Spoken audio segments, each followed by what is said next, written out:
So hey guys welcome back to my to videos. तो इस video में दोस्तों डिस्कस करने वाले हैं यहाँ पर कुछ इंपॉर्टेंट कंपनीज़ को और उनसे रिलेटेड कुछ इंपॉर्टेंट अपडेट्स हैं जिसकी बात करेंगे इस वीडियो में।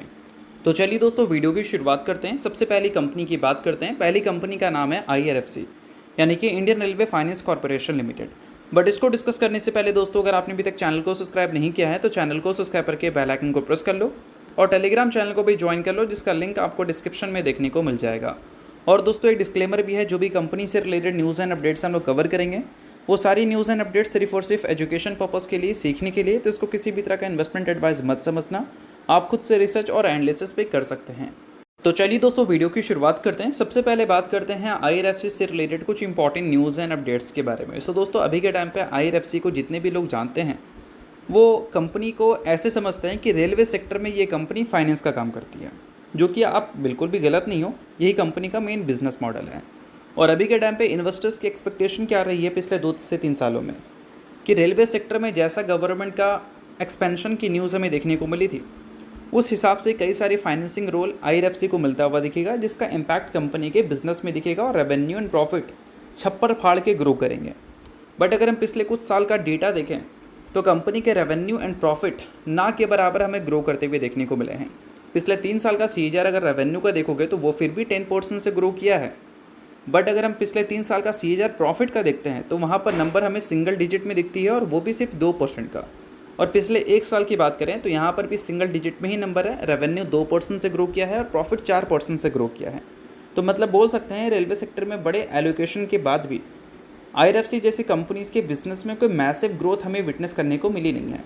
तो आने वाले कल में IRFC का मेनली बिजनेस प्लान ये है कि वो सिर्फ और सिर्फ रेलवे सेक्टर में फाइनेंसिंग नहीं करना चाहती, उसके अलावा इंफ्रास्ट्रक्चर जो होता है उसमें भी कंपनी फाइनेंसिंग के लिए उतरना चाहती है। और अभी के टाइम पे आप सभी को पता होना चाहिए कि इस कंपनी को नवरत्न स्टेटस मिल चुका है गवर्नमेंट की तरफ से। और नवरत्न स्टेटस अगर नहीं मिलता तो विदाउट गवर्नमेंट अप्रूवल ये काम ये नहीं कर सकती थी। बट नवरत्न स्टेटस मिलने के बाद अगर आप बिजनेस एक्सपेंशन के लिए कुछ डिसीजन लेना चाहते हैं तो आप खुद से भी ले सकते हैं विदाउट गवर्नमेंट अप्रूवल। तो ये सारी चीज़ें जो हैं वो IRFC को बिज़नेस एक्सपैंड करने में काफ़ी ज़्यादा हेल्प करेंगी।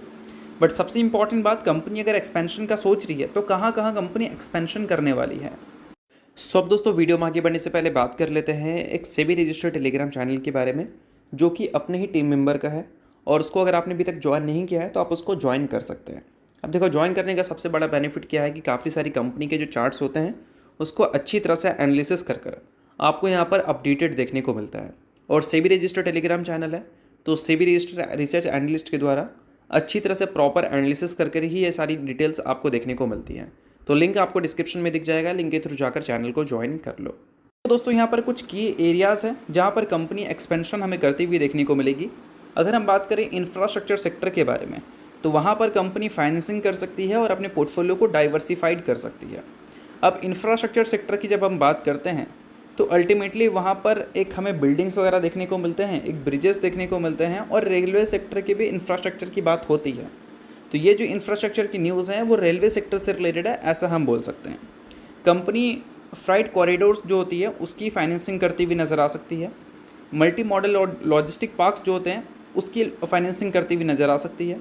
उसके अलावा high speed rail station redevelopment, ये सारी चीज़ों को यहाँ पर ऐड किया गया है। उसके अलावा दोस्तों मेंशन है यहाँ पर दूसरा पॉइंट, बैकवर्ड और फॉरवर्ड लिंकेज, यानी कि ऐसे प्रोजेक्ट जो कि नॉन रेलवे प्रोजेक्ट तो हैं बट उसका लिंकअप हमें रेलवे इकोसिस्टम से देखने को मिलता है, तो उसमें भी कंपनी आपको फाइनेंसिंग करती हुई नज़र आ सकती है। उसके अलावा दोस्तों कंपनी कुछ सेक्टर में इन्वॉल्व भी हो सकती है और वहाँ पर भी कंपनी का फाइनेंसिंग रोल हमें दिख सकता है, जिसमें पावर जनरेशन ट्रांसमिशन सेक्टर दिख सकता है, mining and fuel sector, warehousing sector, उसके अलावा telecommunication sector, hospitality and catering, metro rail and rapid rail transit, ये सारी चीज़ें आपको देखने को मिलती हैं। उसके अलावा और भी चीज़ें आपको दिखेंगी यहाँ पर जिसमें रीफाइनेंसिंग का देखने को मिलता है, यानी कि ऑलरेडी जिसको कंपनी ने फाइनेंस कर रखा है वो न्यू लोन्स को भी बोल सकते हैं बुक कर सकते हैं अगर उनका पुराना लोन्स चल रहा है, यानी कि रीफाइनेंसिंग की बात हो रही है। इससे कंपनी उम्मीद कर रही है कि इनका जो एसेट अंडर मैनेजमेंट है वो इंक्रीज़ होगा और कंपनी की जो प्रॉफिटेबिलिटी है वो इम्प्रूव होगा। और इसके अलावा एक और पॉइंट है जो कि आप नोट कर सकते हो। और देखो दोस्तों ये सारी चीज़ों से रिलेटेड जो अपडेट्स हैं वो सिर्फ ऐसा नहीं कि अपडेट्स ही हैं, कंपनी ने इसका कुछ न्यू एग्जाम्पल भी सेट कर रखा है। अभी रिसेंटली क्या हुआ था कि एनटीपीसी जो कि बोल सकते हैं रिन्यूएबल सेक्टर में काम करती है, एनटीपीसी की सब्सिडरी है एनटीपीसी ग्रीन एनर्जी, उसको बोल सकते हैं कंपनी ने लोन्स प्रोवाइड किया था रिन्यूएबल एनर्जी से रिलेटेड, जो बोल सकते हैं फंडिंग की रिक्वायरमेंट होती है उससे। तो अल्टीमेटली ये एक न्यू बिज़नेस में कंपनी ने उतरने का फ़ैसला किया था, मतलब एक न्यू बिज़नेस में फाइनेंस करने का फ़ैसला किया था। उसके अलावा कंपनी ने रीफाइनेंसिंग भी किया था BRBCL को, यानी कि भारतीय रेल बिजली कंपनी लिमिटेड को 1125 करोड़ की फाइनेंसिंग हमें दिख रही थी। उसके अलावा सूरत MMTH प्रोजेक्ट जो है उसमें भी कंपनी आपको इन्वॉल्व होती हुई दिखी थी। तो ये सारी कुछ चीज़ें हैं जो कि आपको नोट करना है अगर आप IRFC के इन्वेस्टर हैं, और नहीं है तो इग्नोर भी कर सकते हैं, क्योंकि ये सारी चीज़ें जो थी वो बिज़नेस से रिलेटेड थी। तो जो इन्वेस्टर है उनके लिए इंपॉर्टेंट हो सकती है, बट हाँ इसको रिकमेंडेशन की तरह मत लेना। तो चलिए अब इसके अलावा बात करते हैं अगली कंपनी के बारे में, जिसका नाम है दोस्तों टाटा मोटर्स लिमिटेड। अब आप सभी को पता है कि आज है 20 तारीख, यानी कि 20 सितंबर। 2 दिन बाद से GST रिफॉर्म हमें बोल सकते हैं लागू होता हुआ दिखेगा, और उम्मीद रहेगी इन्वेस्टर की कि टाटा मोटर्स के जो सेल्स हैं वो भी हमें इम्प्रूव करते हुए नजर आएँ। अब अगर सेल्स इम्प्रूव करेगा तो कंपनी क्या उम्मीद करेगी कि मार्केट में डिमांड अच्छी है, तो कंपनी जो डिस्काउंट्स देती थी वो डिस्काउंट को थोड़ा सा कम किया जाए। डिस्काउंट मतलब ये नहीं कि जो GST रिफॉर्म की वजह से डिस्काउंट हमें दिखेगा उसको, ऐसा नहीं। देखो GST जो लागू पहले से था उस पर भी कंपनी डिस्काउंट आपको देती थी ना, कि 40,000 का डिस्काउंट है, 50,000 का डिस्काउंट है। तो डिमांड अगर अच्छा रहता है तो वो जो डिस्काउंट है उसको हो सकता है कि कंपनी ख़त्म करती हुई नज़र आ जाए। अब देखो दोस्तों एग्जैक्ट न्यूज़ यहाँ पर ये निकल के आ रही है, कोई ऑफिशियल खबर नहीं है, रिपोर्ट है कि ऑटो डिस्काउंट जो हमें देखने को मिलते थे आफ्टर GST रिफॉर्म, डिमांड अगर इंक्रीज़ होता है तो उसको बोल सकते हैं कंपनी श्रिंक कर सकती है, यानी कि कम कर सकती है। और ये अगर होता है तो अल्टीमेटली क्या होगा, हम उम्मीद करेंगे कि कंपनी के जो ऑपरेटिंग प्रॉफिट मार्जिन्स हैं लास्ट क्वार्टर में काफ़ी डिसअपॉइंटिंग दिखे थे, वो इम्प्रूव करते हुए नजर आएंगे, जिस वजह से कंपनी का नेट प्रॉफिट भी इम्प्रूव करता हुआ नजर आएगा। तो अल्टीमेटली सभी चीज़ें डिपेंड करती है डिमांड पे। अगर डिमांड सही रहता है, जैसा कि हमने देखा GST रिफॉर्म की वजह से टाटा मोटर्स की कई सारे कार्स के काफ़ी अच्छे रेट्स हमें कम होते हुए दिखे। लाइक हैरियर की बात करें तो 1,40,000 समथिंग उनका रेट कम हुआ। नेक्सॉन की बात कर सकते हैं, पंच की बात कर सकते हैं, अल्ट्रोस की बात कर सकते हैं, सफारी की बात कर सकते हैं। तो ये सारी चीज़ें जो हमें GST रिफॉर्म की वजह से कम होती हुई दिखी, और जो कंपनी का खुद का डिस्काउंट रहता था, अगर दोनों मिलाकर अच्छे डिमांड हमें बढ़ते हुए दिखे तो खुद का जो डिस्काउंट रहता था उसको हो सकता है कंपनी हमें हटाती हुई नज़र आ जाए, या फिर उसको कम करती हुई नज़र आ जाए। लाइक 50,000 का डिस्काउंट है तो हो सकता है कंपनी 10,000 का डिस्काउंट हटा दे, 40,000 का डिस्काउंट आपको दे। इससे क्या है, कंपनी के पास ज़्यादा पैसे आएंगे, और ज़्यादा पैसे आएंगे तो मार्जिन इंक्रीज़ होगा, जिससे अल्टीमेटली कंपनी की नेट प्रॉफिट हमें बेटर देखने को मिलेंगे। तो ये सारी चीज़ें आपको नोट करनी है अगर आप टाटा मोटर्स के इन्वेस्टर हैं। बाकी नहीं है इग्नोर भी कर सकते हैं, क्योंकि ये चीज़ें सिर्फ ऐसा नहीं है कि टाटा मोटर्स के लिए ही लागू होता है, सभी कंपनीज़ के ऊपर ये लागू होता है जो भी ऑटो सेक्टर में कार्स या फिर जो भी बाइक्स वगैरह बेचती है। तो चलिए इसके अलावा बात करते हैं अगली कंपनी के बारे में, जिसका नाम है दोस्तों पॉलीकैब इंडिया लिमिटेड। आप सभी को पता है कि पिछले कुछ टाइम में पॉलीकैब इंडिया की जो परफॉर्मेंस है वो थोड़ी सी बेटर हमें देखने को मिली थी, इनफैक्ट काफ़ी बेटर देखने को मिली थी according to market situations. But इसका जो वैल्यूशन है उसमें उतनी रिकवरी हमें देखने को नहीं मिली जितनी रिकवरी इसमें देखने को मिला था।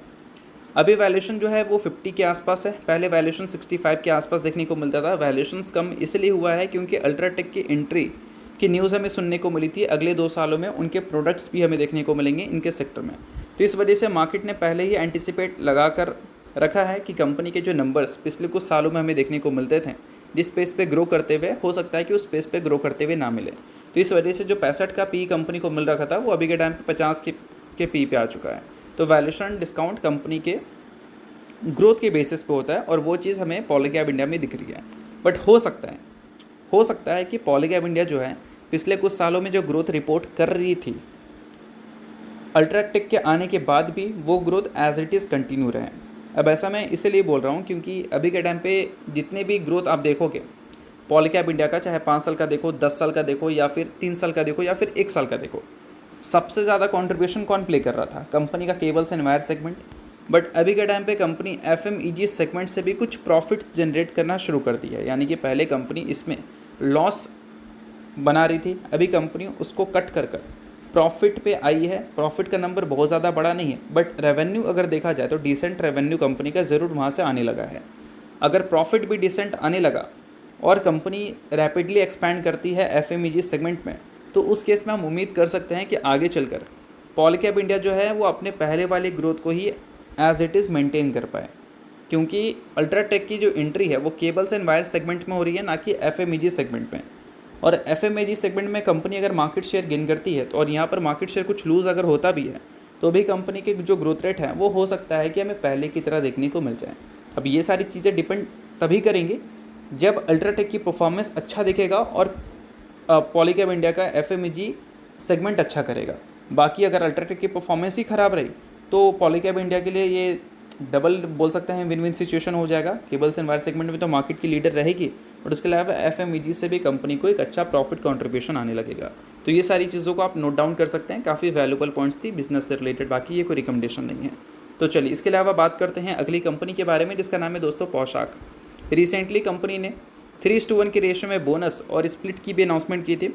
इसका रिकॉर्ड डेट कंपनी ने सेट कर दिया है, जो कि है 3 अक्टूबर। इस डेट से पहले जो कंपनी के शेयर होल्डर रहेंगे वो पूरी तरह से एलिजिबल रहेंगे कंपनी में बोनस और स्प्लिट के लिए। सो अगर आप इस कंपनी के शेयर होल्डर हैं तो बेशक इस न्यूज़ को नोट कर सकते हैं, शेयर होल्डर नहीं है इग्नोर कर सकते हैं, न्यूज़ थी इस वजह से मैंने बता दिया, बाकी ये किसी भी तरह का रिकमेंडेशन नहीं है। तो चलिए दोस्तों ये वीडियो यहीं तक था। आप करता हूँ वीडियो आपको अच्छा लगा होगा, लाइक कीजिए, पहली बार सब्सक्राइब कीजिए। वीडियो के लिए बहुत बहुत शुक्रिया।